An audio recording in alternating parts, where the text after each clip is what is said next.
In the book of Leviticus, God gave Israel 7 annual feasts.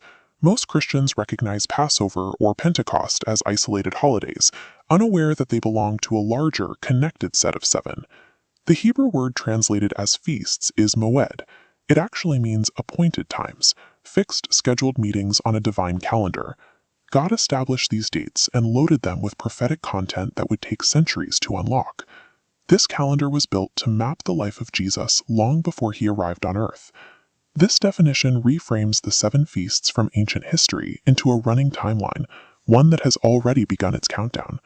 We can see this precision on a single year of the biblical calendar. These are the 4 spring feasts, and they were fulfilled in exact chronological sequence. Passover occurs on the 14th of Nisan, the day Israel sacrificed the unblemished lamb for protection. Jesus was crucified on that exact day, fulfilling the biological requirements and the timing of the feast to the letter. The Feast of Unleavened Bread began the very next day. While Israel removed all leaven, the biblical symbol of corruption, from their homes, the uncorrupted body of Jesus lay in the tomb for the exact duration of the feast. The third feast is Firstfruits. Just as the priest waved the first sheaf of the barley harvest to announce that more was coming, Jesus rails on Resurrection Sunday, the exact day of the feast.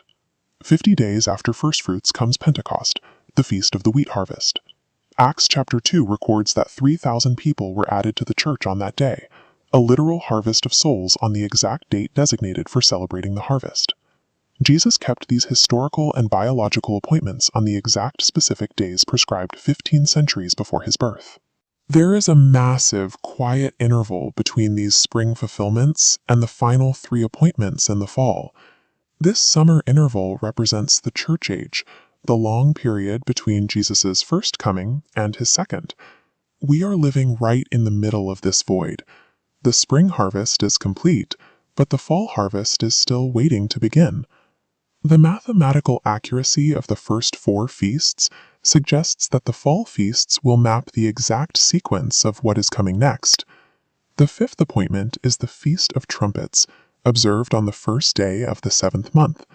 The command is to blow the shofar, a loud, unmistakable blast that serves as a warning. The New Testament uses this exact language for Christ's return, promising he will descend from heaven with the gathering call of the last trumpet. 10 days later arrives the Day of Atonement, the most solemn day of the year. This was the one day the high priest entered the inner sanctuary to make a final resolution for the sins of the nation. The book of Hebrews identifies Jesus as our ultimate high priest, currently finishing this work of judgment and atonement in the heavenly sanctuary before his return. The sequence is clear.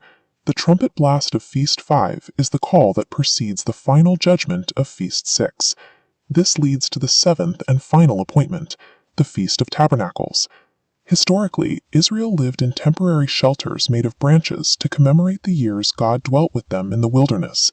It was a celebration of closeness and community. Revelation 21 points to the ultimate reality behind this feast. It describes a new creation where God's dwelling place is among the people permanently. This final appointment represents the permanent removal of the barrier between heaven and earth. The Old and New Testaments are a single, unbroken prophetic skeleton.